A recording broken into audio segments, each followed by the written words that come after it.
Hello, we're here today with La Prensa. We're here at Mexic Arte. Ma'am, could you please state your name for our viewers here at La Prensa? Yes, I'm Sylvia Orozco. I'm the director of Mexic Art Museum. Wonderful. And could you tell us a little bit about this event and your interpretation of this event and the history behind it? Okay, well, today we were having a press conference for the Austin Days of the Dead that brings together several groups, nonprofit groups that have Day of the Dead, Dia de los Muertos activities, whether it's a concert, dance performance, a festival, an exhibition, so that the public will get to know that there are multiple events of Dia de los Muertos in Austin, and to promote a citywide celebration that takes place from October the 17th to November the 7th, which includes Mexic Artes Museum's Viva la Vida Festival and our exhibitions of the community altars. Okay. And so what is the history behind Dia de los Muertos? Well, I think, death is something that's part of all human beings, and it is a parting of a family member or someone you knew that belongs in all cultures. So I think that different cultures from the beginning of time have in some way paid tribute to their deceased, whether it's been a European, Asian, Latin American. But I think in Mexico, and particularly, it's celebrated in a very beautiful way. That's a combination of pre-Columbian and European traditions. And I think that what we do here in Austin is a cultural interpretation of that, because we are continuing to celebrate what's in Mexico, but which is more of a family event. We now have we interpret it in museums and artwork. So I think that's what we're, and in festivals. So we do now a cultural interpretation of Day of the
Thank you, Prensa.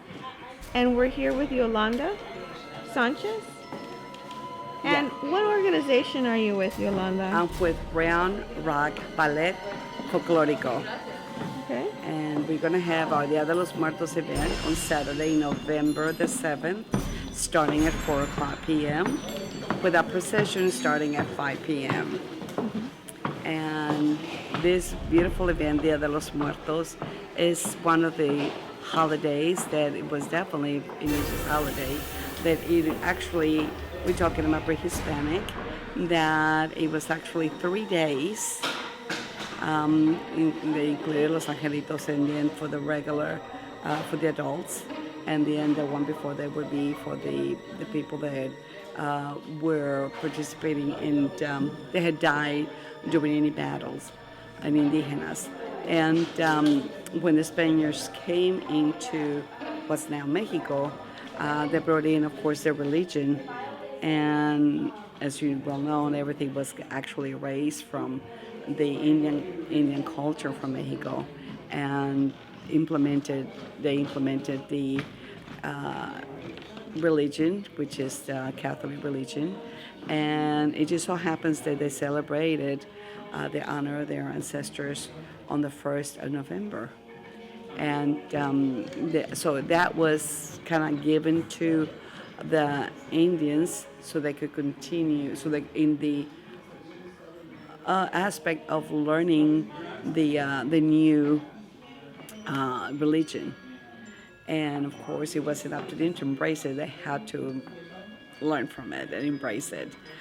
Throughout all the years, it kept on definitely expanding itself, and it is definitely celebrated throughout the whole Mexico, and again among many other Latin countries and European countries as well. Because again, remember what I said, when the Spaniards came over, they brought in their beliefs, and that included the celebration of the souls, which is on the 1st of November. So the memories that I have as a child of the Los Muertos is absolutely unbelievable, because again, as the tradition calls for, it is to remember our ancestors, and we would actually start 2 weeks before the date, and we would go to the cemetery, and we would start cleaning up the losas, meaning the cemetery plots and the stones, making sure there was no weeds. We would weed them out and make sure we clean the stone, and paint them and make it really look nice, because we were looking for all our relatives to join in on that particular night, the night before. And we would set at altars, because our belief is that our ancestors do come and visit us on that night, and we want to make sure to have to be able to lead them to our homes through the Wisamchis, the flowers, what we call also marigolds, and we set altars. As you might question, you have taken some beautiful pictures of the altars here, but we would set altars to our ancestors, and we would tell them on those altars. We would tell them a little bit about who they were and what they like, and definitely put in there something that would describe the person that had passed away, and that the altar has been in honor of. And then, of course, is the 5 elements, which is that we have to include in the altars, but that's another little story. But Dia de los Muertos is a holiday that now is being embraced by a lot of people, not only in Texas, but throughout the whole United States. And that makes it very special, because, again, it brings all the diverse communities together. And that's definitely one of the goals that I know Silvia Orozco from Mexic Arte has. I know that's why we definitely one of our major goals, to pass on all this information and our beautiful culture to our young people, so they can keep it on and keep it alive. And you have to remember, you have to know where you come from in order to know where you're going to.